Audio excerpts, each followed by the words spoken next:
This is The Process Shot. I'm Michael, I'm writing my own dialogue, and today I have a review of Mank, the David Fincher period drama released back in 2020. The movie is a biographical look at the screenwriter Herman J. Mankiewicz, as he nurses a broken leg while writing the script that will eventually become Citizen Kane. Through flashbacks, we come to see Depression-era Hollywood and what goes on behind the closed doors of the studio executives, including the backhanded practices from newspaper magnate William Randolph Hearst, which would come to inspire Mank's next screenplay. The film's story is presented in a non-linear fashion, alternating back and forth to add context to Mank's motivation to write his screenplay despite the potential backlash.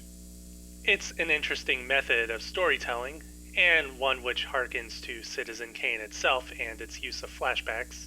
However, there is an issue in that these flashbacks tend to come and go like a pulse, like they're timed to happen after the same number of minutes in present-day scenes, instead of perhaps being introduced when something in the present day prompts such a memory.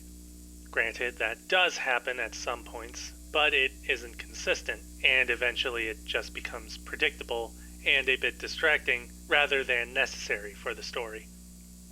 As for the story itself, the non-linear nature tends to break up its tension and suspense, and while I suppose the intent was to be more of a criticism of Hollywood at the time rather than something more narrative, it still comes out without any strong hook. The other issue I have with Mank is in its cinematography and overall aesthetic.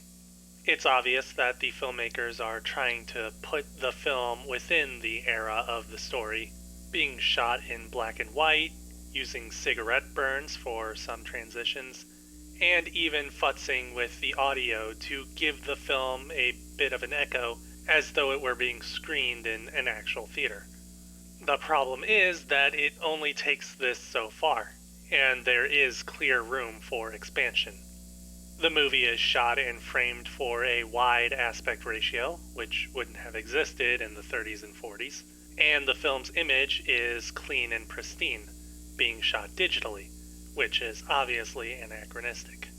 It's as if they had an idea for the film's look, but stopped halfway, and overall it comes off as a lazy attempt to hearken to the era without actually trying. Other than this, there isn't too much else to remark upon.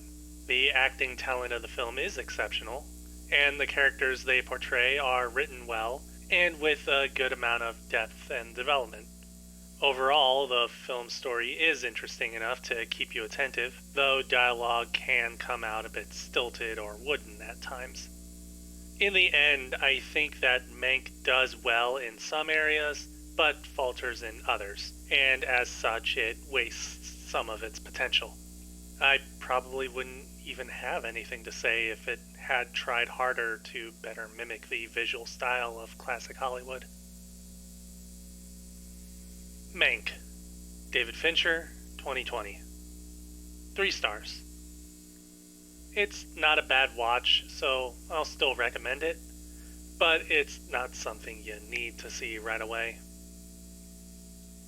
Anyways, that's the end of the review. Leave a like or a comment if you want, and subscribe for more reviews. And seriously, all they would have had to do was just frame or crop the movie for a 4:3 aspect ratio. It wouldn't have been that hard.